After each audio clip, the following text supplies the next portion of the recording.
The Marlins go pitcher at 10, completely stunning everyone. Noble Meyer, the first pick for the Marlins, the first round pick for the Marlins in the 2023 draft. We're going to dig into all of the picks thus far. This is happening real time, but we got the 3 picks from day 1 to dig into, plus some of the picks in day 2. A lot of fun, a lot of upside. This is Locked On Marlins. You are Locked On Marlins, your daily podcast on the Miami Marlins. Part of the Locked On Podcast Network, your team every day.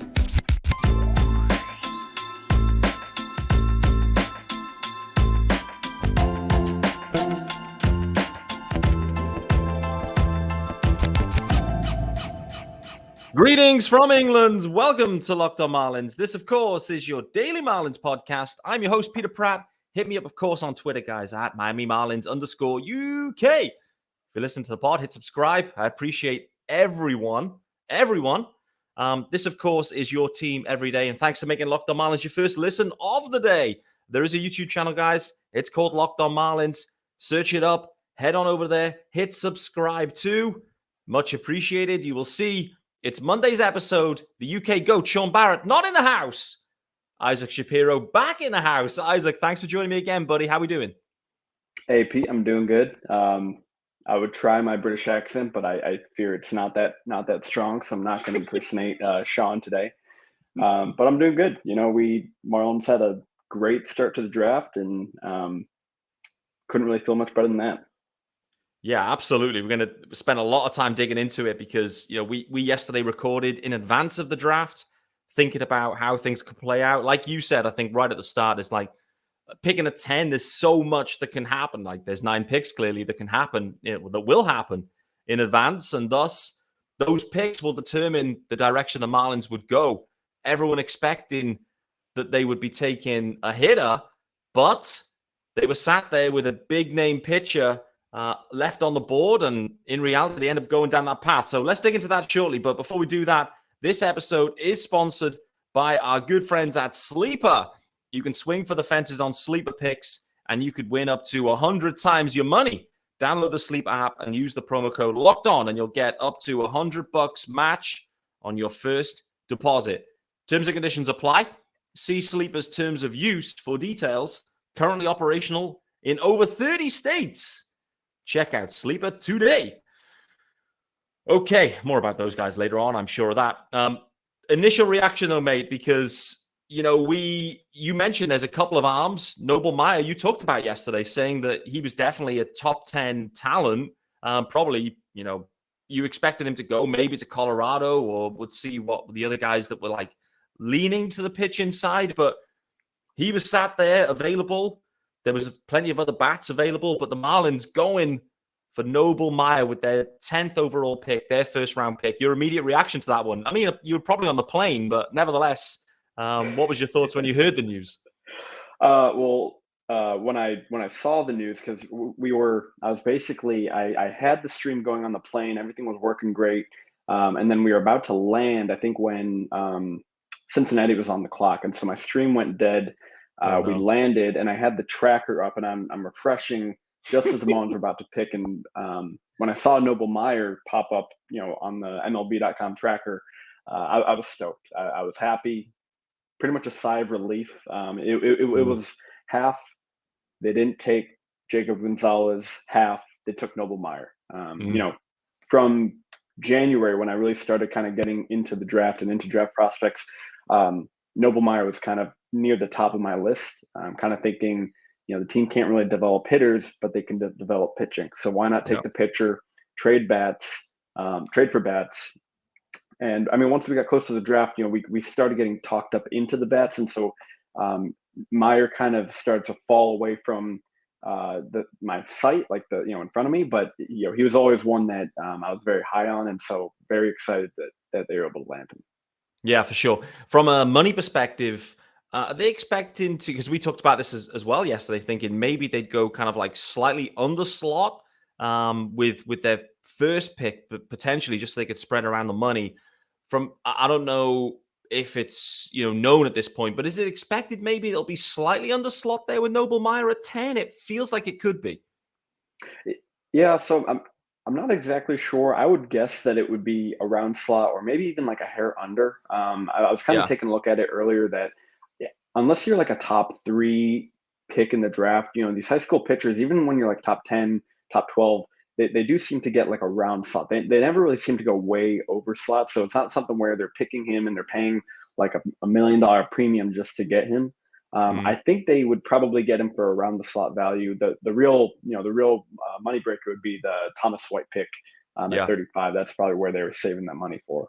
Yeah, agreed.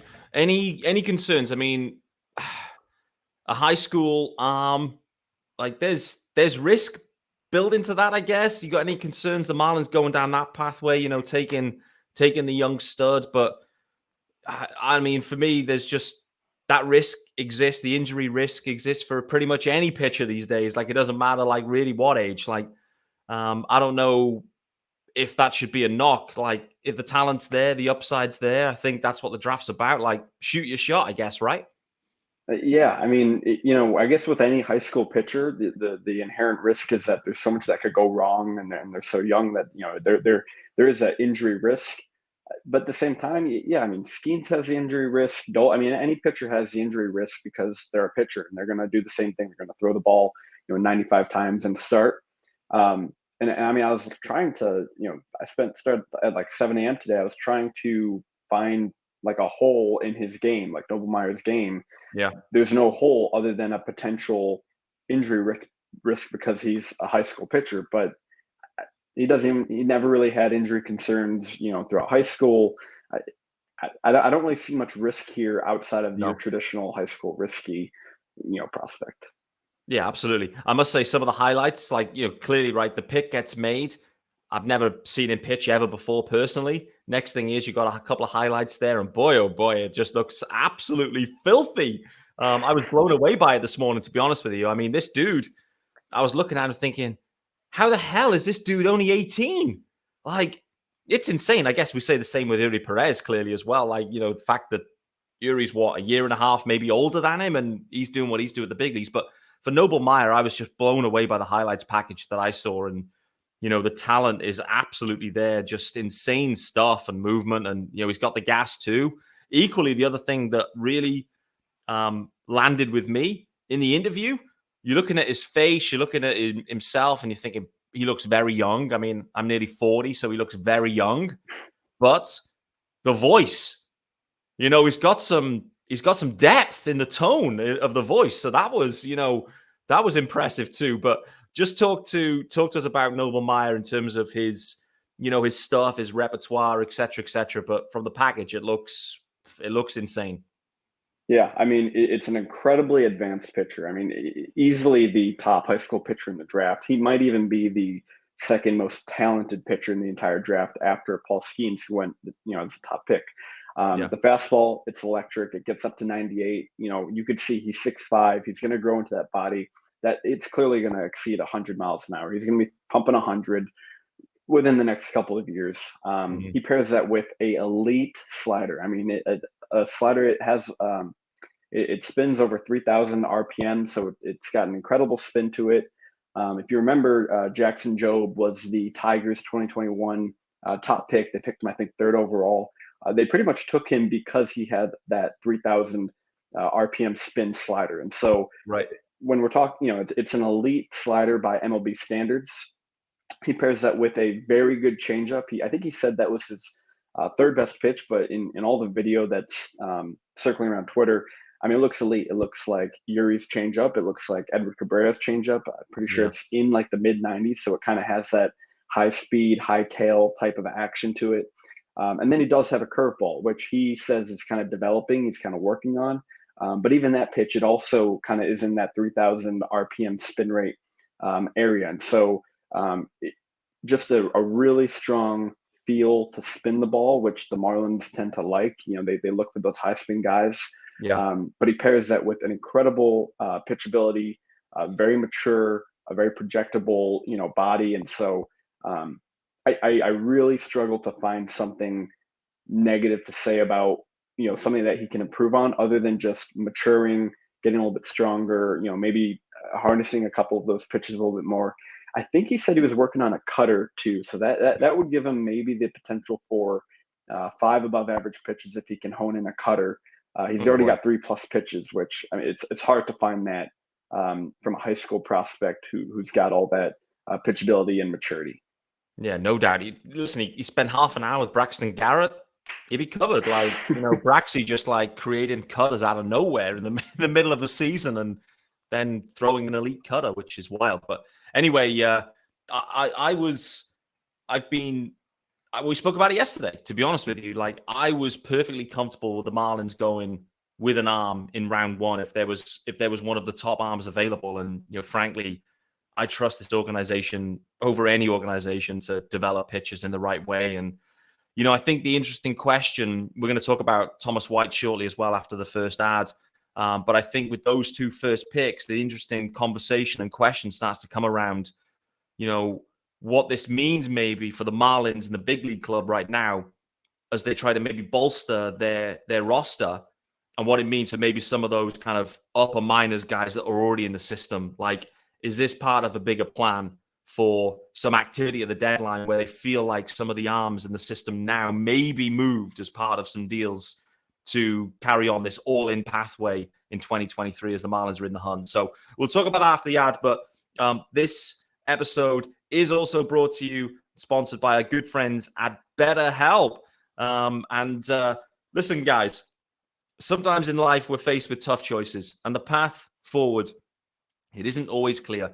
Whether you're dealing with decisions around career, relationships, or anything else, therapy helps you stay connected to what you really want while you navigate life, so you can move forward with confidence and excitement. Trusting yourself to make decisions that align with your values is like anything. The more you practice it, the easier it gets. So if you're thinking about starting therapy, give BetterHelp a try. It's entirely online.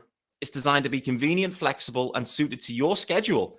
All you have to do is fill out a brief questionnaire to get matched with a licensed therapist, and switch therapists at any time for no additional charge if it doesn't quite work out with the one that you're matched with initially. Let therapy be your map with BetterHelp. All you have to do is visit betterhelp.com/lockedonmlb today to get 10% off your first month. That's betterhelp.com/lockedonmlb. All right, so the Marlins then double down on pitchers, mate, and they double down on high school pitchers. They go with the best righty out, from a high school perspective anyway, and then they go with their comp pick and they take the best lefty high school pitcher out there in Thomas White. So not only do they go with Meyer, they double down and go with Thomas White. Your reactions to that one, with the Marlins going with another pitcher with their second pick in this draft? Yeah, well, from yesterday, that I was near and dear to, a lot of these prep high school infielders, and I wanted to, to take a whole lot of them. At the end of the day, they were getting taken just before the Marlins pick, and so by the time they got the pick, a lot of the elite, upper level ones were already selected. And I thought this was a really good job by the Marlins of just taking what the board was giving, taking that surplus value of talent where they were in the draft. It kind of felt like if you're in a fantasy draft, fantasy baseball, and you're picking, and the rounds are going by, and you see that player who's ranked like 35th, but it's the 7th round and he hasn't been taking it, and you just kind of take him. He wasn't part of your necessarily plan to draft him for your team, but it's just great, immense value. Thomas White was a guy that early on in the year, you probably could have talked yourself into the Marlins taking him with the 10th pick. He's someone that, since he was like 13, has been on kind of the pro radar. He's been, the best pitcher in the state of Massachusetts for the last like 4 or 5 years. And so to get him at the 35th pick, you knew he'd command a lot of money. He's a strong commitment to Vanderbilt. So to get him at the 35th pick, it was a bold move, but it was a kind of a heist, when you get, the 2 top high school pitchers in the entire draft. The question will be, can they sign him, and for what kind of money? Do you think the Marlins can get a deal done here with Thomas White? Yeah, and I think they wouldn't take him if they didn't think they'd be able to sign him. He'll probably command, at least a million north of what his slot value is. But especially if you're kind of looking at who they're taking kind of in today, which I'm kind of following along. Yeah, they're saving some money right now, and they are. kind of those, even the third, the third through kind of fifth, sixth round, they're going to be saving a little bit of money so that they can secure White. Yeah, it looked pretty clear, didn't it? Particularly, like you said, that day two got rolling. They seemed to be taking a few guys that, it wasn't a best player available situation. They were like taking some guys that maybe projected further out in the draft and thinking, let's get them now. We can get them signed, for a little bit less money, save some money on those picks because that money's going to probably be needed to, get Thomas White his extra million or whatever the number will be on the slot value. So yeah, we'll see, but. Overall, just your reaction here, the Marlins going pitcher in what we expected to be a draft that was littered with hitters. Like Kim's been on the broadcast. It's a hitter's draft. It's a hitter's draft. In the end, they've taken two pitchers. And I think to your point, the biggest point you've made there, I think, is they decided to just make the selections based on what the board gave them. And you can't really knock that approach. I don't think they were actively targeting these at the start. They've scouted them. They liked them. The picks came around and they took them. Absolutely. Welcome to the MLB draft where you just have to start expecting the unexpected, right? You thought they're going to go hitters and they go pitchers, and who knows what to expect with the MLB draft, at this point. One thing I wanted to say about, with kind of where the farm system lines up now, Miami, they have a strong, pitching in the farm, but a lot of that talent is starting to kind of mature, right? Eder, Meyer, Cabrera, they're all kind of getting up towards the MLB. Sure, they've got Carson Milbrandt and Jacob Miller, who they drafted last year. But after that, the depth is a bit shaky, kind of those lower levels. So while it does kind of seem easy to think that one of those two pitchers might be on the move in the coming weeks with the trade deadline coming up, I think this is also just kind of a restocking of the pitching pipeline down at the lower levels, and maybe it does lead them to trade one of those two guys that they took last year, or maybe they trade Eder. But I don't know if this is necessarily a 2-in, 2-out type thing where they bring in two pitchers to replenish two that they're going to be trading in the coming weeks. Yeah, I'm with you. I'm really intrigued to see, what this means. I think Jake Eder in particular, I think is a really interesting name as we approach the deadline. I think all of the names that have kind of like all risen together, Eder, Fulton, Max Meyer in some ways too. I know there's like some injury related elements that pertain to this season, but I wonder if there's deals to swing with non-contending clubs this year.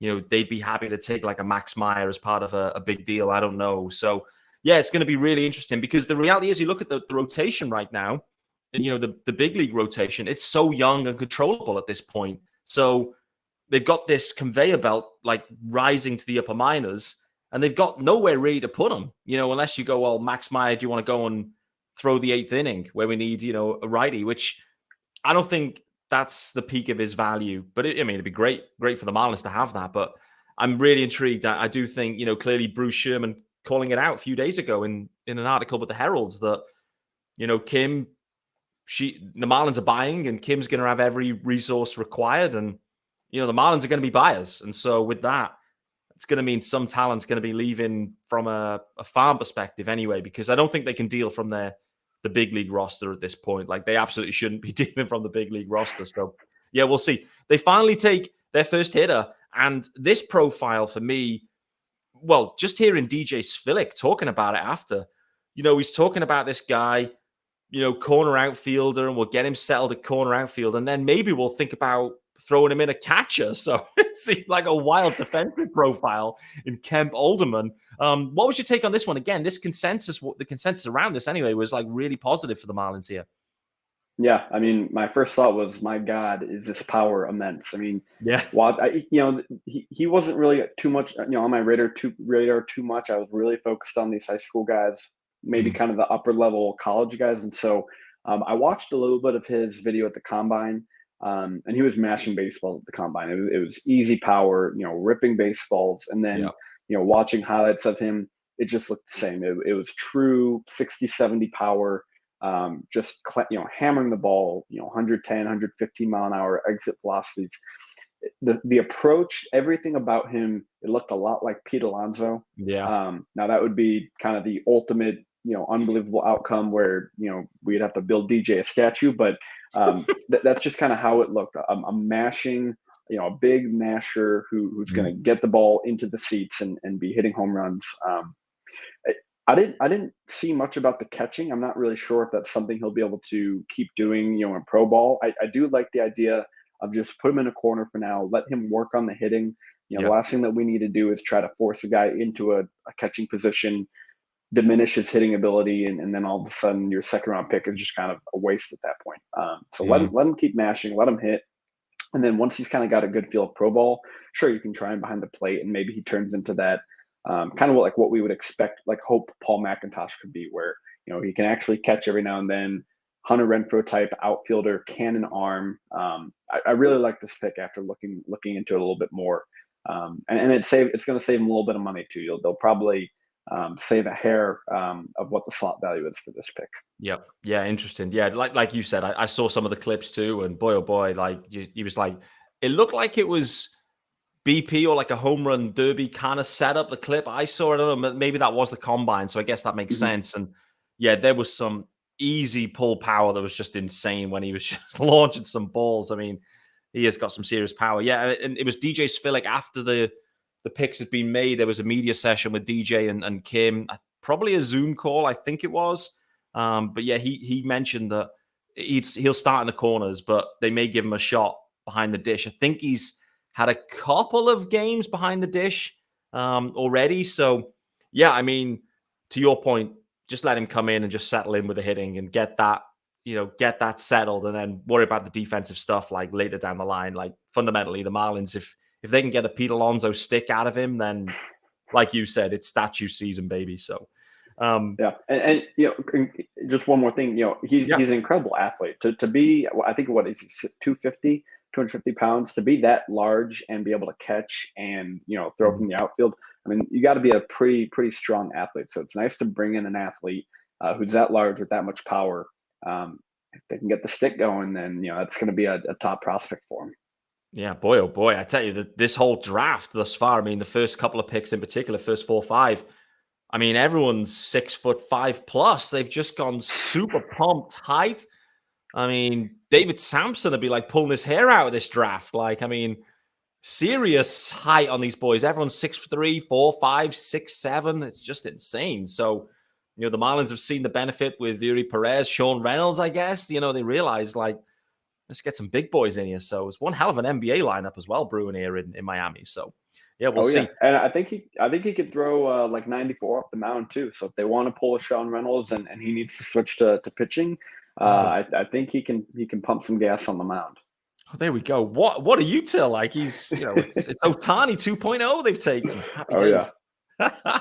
All right. Well, let's switch it over to the early picks in day 2 shortly. And I must say, their 4th pick for me looks extremely intriguing. Brock Vredenberg, if I've said his name correctly, I've got a pronunciation issue, but this profile is extremely wild, to be honest with you, and looks unbelievable, to be honest. So how the Marlins got him here, I do not know. Before we do that, time to let you know about our good friends over at Sleeper.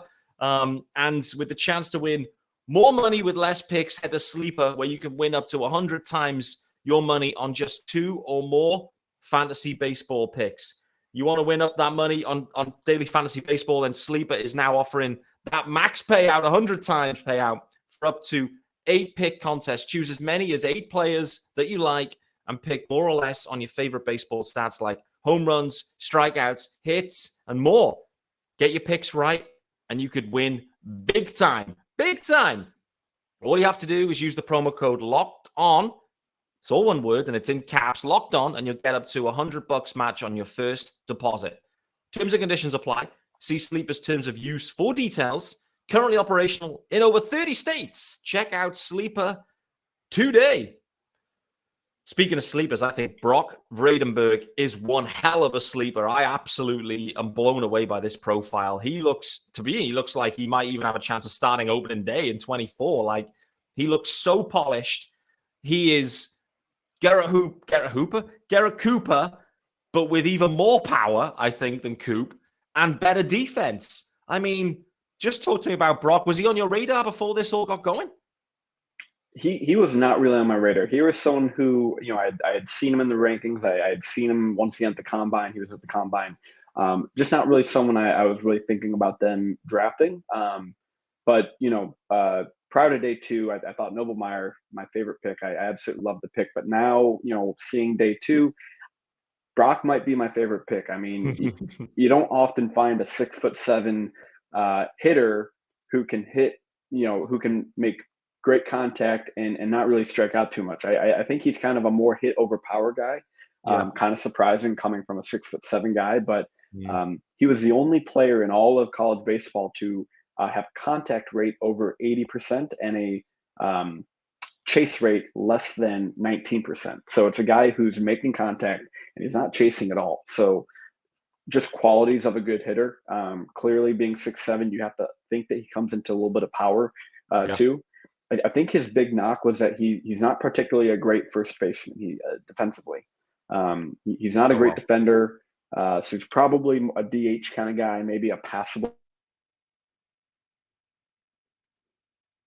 first. Yes, I don't really care where you play. I don't really care if you're a DH. It's just a bat that I want to get into the lineup.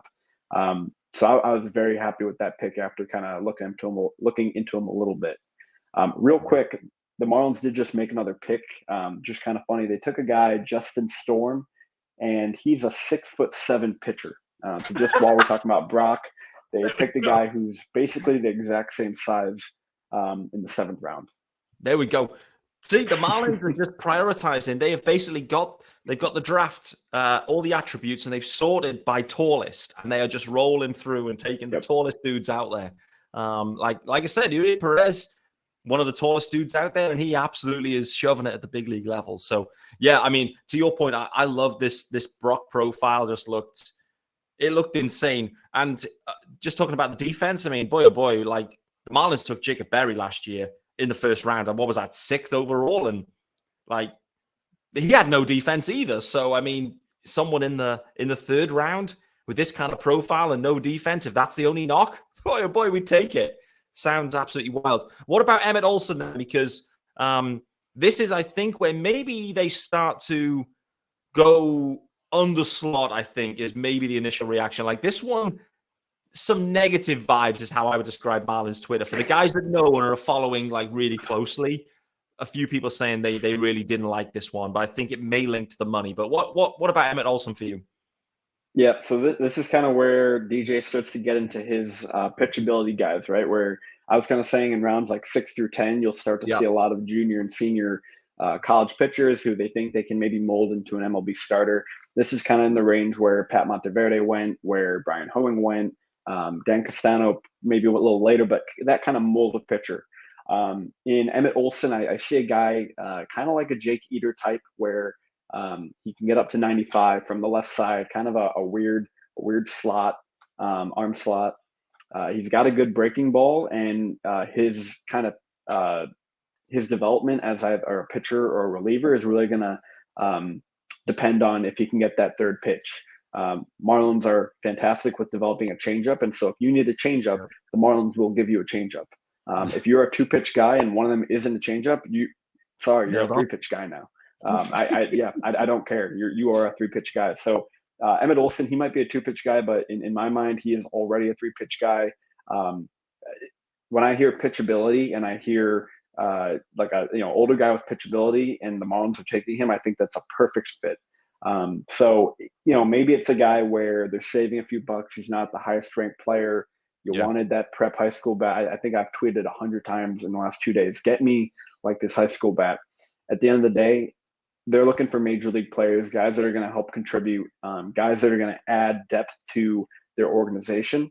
And if they can get another couple Monteverdis in this draft, all that does is give you more assets to move at the deadline to play around with and to develop. So always good getting a lefty.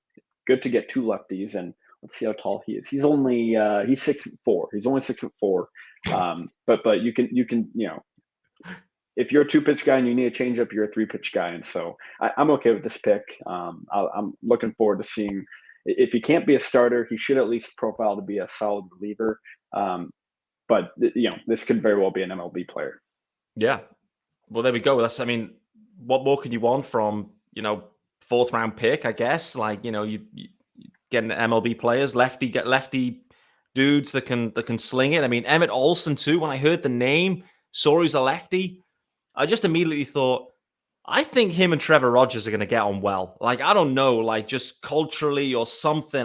There's going to be a vibe there with Emmett Olson. It sounds very, I don't know. It sounds very American country or something. I don't know. And I think him and Trevor Rogers they're gonna connect. And Trevor's gonna really kind of take him under his wing, I think, with this one. So, final one before we get out of here. Overall assessment thus far of the Marlins draft. Like, this wasn't the board that I don't think you were expecting. I didn't have any expectations, but from your perspective, they didn't go down the pathway you were thinking. But even though they've gone in a different direction, just like maybe a grade, if that's the easiest way to do it, like of what you've seen they've done thus far. Yeah. Every year I probably name a list of like 30, 40 players I'd like for them to take, and they usually don't take any of them. So I might just be done saying who I want them to take and just reacting whenever they take a player. I'm going to give them like a firm A-. I have no reason not to give them, a strong grade for this draft. Yeah. I'm just kind of looking at the picks. They got really hot on day one with Meyer, White, and Alderman. I mean, I'm giving them an A on those three picks. I know if you're not going to, if you're not high on high school pitching, you're going to view this draft very differently. But for me, I mean, if you want the high upside, you got to take on that high risk. And so I'm all in on the top two picks that they made. I love the Alderman pick. They need power.